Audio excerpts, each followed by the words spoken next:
दो जादुई सोने और चांदी के बर्थडे केक। तो दोस्तों कहानी पूरी देखिएगा, ये कहानी बहुत ही मजेदार होने वाली है। तो चलिए कहानी शुरू करते हैं। किसी गांव में पूर्वी और पूर्णिमा अपने पिता के साथ खुशी खुशी रहती थी। उनके पिता रमेश एक फैक्ट्री में मजदूरी का काम करते थे। तब जाकर जैसे तैसे उनके घर का गुजारा चलता था। दोनों बहनों का जन्मदिन 10 दिन बाद आने वाला था। पूर्वी और पूर्णिमा अपने पिता के पास जाती है और कहती हैं, पिताजी, हमें पता है कि आप कितनी मेहनत करते हैं, तब जाकर हम 2 वक्त की रोटी खाते हैं। पिताजी, मैं आपको ये बोल रही थी कि आप अब 1 वक्त का ही खाना बनाना और 1 वक्त के खाने के जो पैसे बच जाएंगे उससे हम दोनों बहनों का बर्थडे सेलिब्रेट करना। हाँ पिताजी, पूर्वी दीदी बिल्कुल सही कह रही है। पड़ोस की सभी लड़कियां अपना बर्थडे सेलिब्रेट करती है और हमें बहुत चिढ़ाती है। इस बार हमने सोचा है कि कुछ पैसे जमा करके हम भी अपना जन्मदिन मनाएं। अरे वाह, मेरी दोनों बच्चियां तो बहुत समझदार है। तुम दोनों चिंता मत करो, इस बार तुम्हारी जन्मदिन जरूर मनाया जाएगा। मैंने तुम्हारे जन्मदिन के लिए पहले से ही कुछ पैसे जोड़ कर रखे हैं, इसलिए तुम्हारा जन्मदिन इस बार बहुत धूमधाम से मनाया जाएगा। इतना कहकर रमेश फैक्ट्री की तरफ जाने लगता है।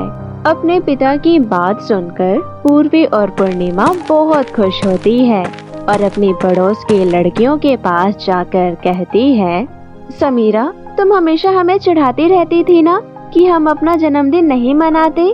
इस बार हमारा जन्मदिन जरूर बनेगा, क्योंकि हमारे पिताजी ने हमसे वादा किया है कि हमारा जन्मदिन मनाया जाएगा और पिताजी हमारे लिए ड्रेस भी लेकर आएंगे और केक भी लेकर आएंगे।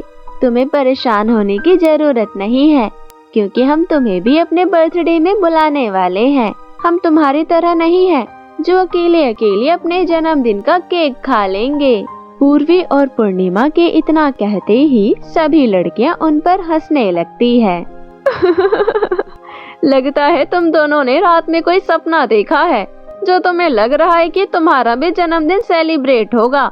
2 वक्त की रोटी तो तुम्हें ढंग से मिलती नहीं है, बड़े आए बर्थडे सेलिब्रेट करने वाले।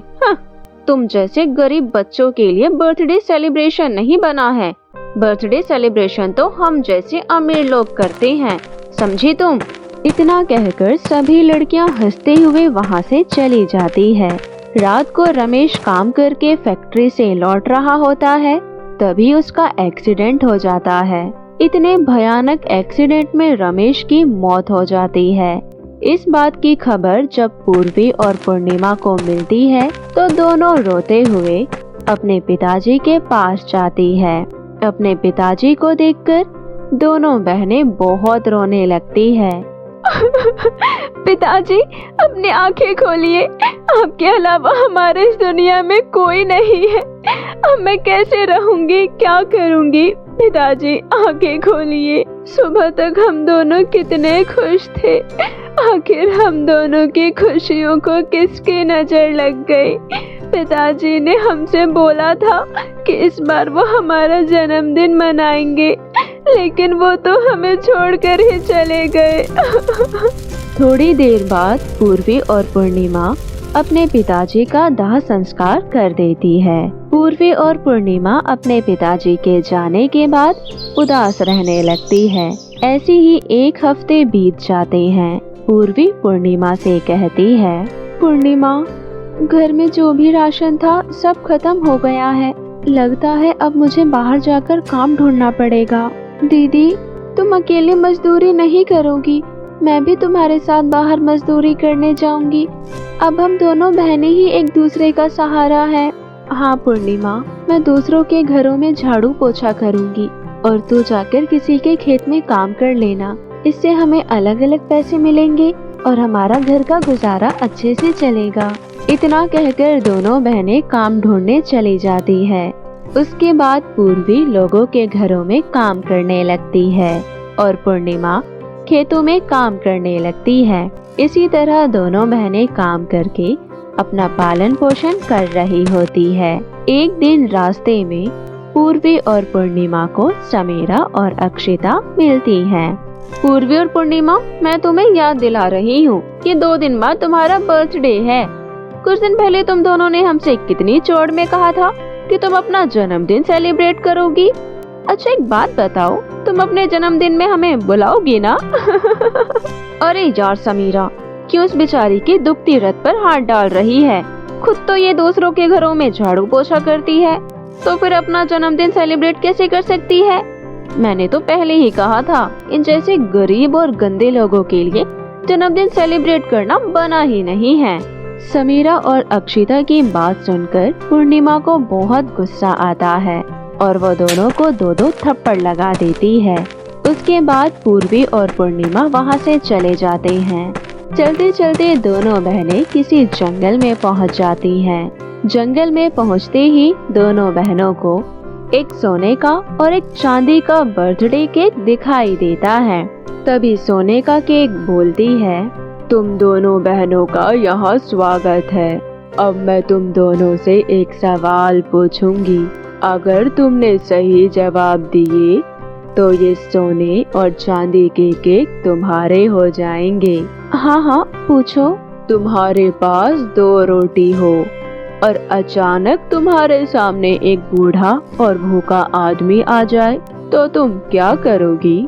मैं दोनों रोटी उस बूढ़े आदमी को खाने के लिए दे दूंगी, क्योंकि किसी की मदद करने से दिल को बहुत सुकून मिलता है।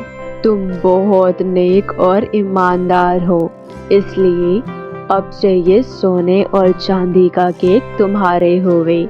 सोने के केक से तुम्हें बहुत सारा सोना मिल जाएगा और चांदी के केक से तुम्हें खाना और कपड़े मिल जाएंगे। पूर्वी और पूर्णिमा बहुत खुश होती है और उसके बाद सोने और चांदी का केक अपने साथ लेकर आ जाती है। पूर्वी और पूर्णिमा सोने के केक से बहुत सारे सोना लेकर गांव के गरीब और बेसहारा लोगों को बांटती है और जादुई चांदी के केक से अपने लिए और गांव के गरीब लोगों के लिए कपड़े लेती है। जब इस बात की खबर समीरा और अक्षिता को पड़ती है तो दोनों आग बबूला हो जाती हैं। रातों रात ये दोनों बहनें इतनी अमीर कैसे हो सकती हैं? कल तक तो हम इस पर हंस रहे थे, अब ये दोनों बहनें हम पर हंसेंगी। हम कुछ ऐसा करेंगे तो ये दोनों बहनें गांव वालों को अपना मुंह दिखाने लायक नहीं रहेगी। अगले दिन पूर्वी और पूर्णिमा अपने जन्मदिन के लिए अच्छे से तैयार होकर आ जाती है। समीरा और अक्षिता भी पूर्वी और पूर्णिमा के जन्मदिन पर उनके घर जाती है। समीरा और अक्षिता चुपके से जाकर सारे बर्थडे केक खराब कर देती है और समीरा हंसते हुए अपने मन में कहती है, हमने इसके सारे केक खराब कर दिए हैं। अब देखते हैं ये इतनी जल्दी केक कहाँ से लाएगी। इसके बाद गांव के सारे लोग इन पर थू-थू करेंगे।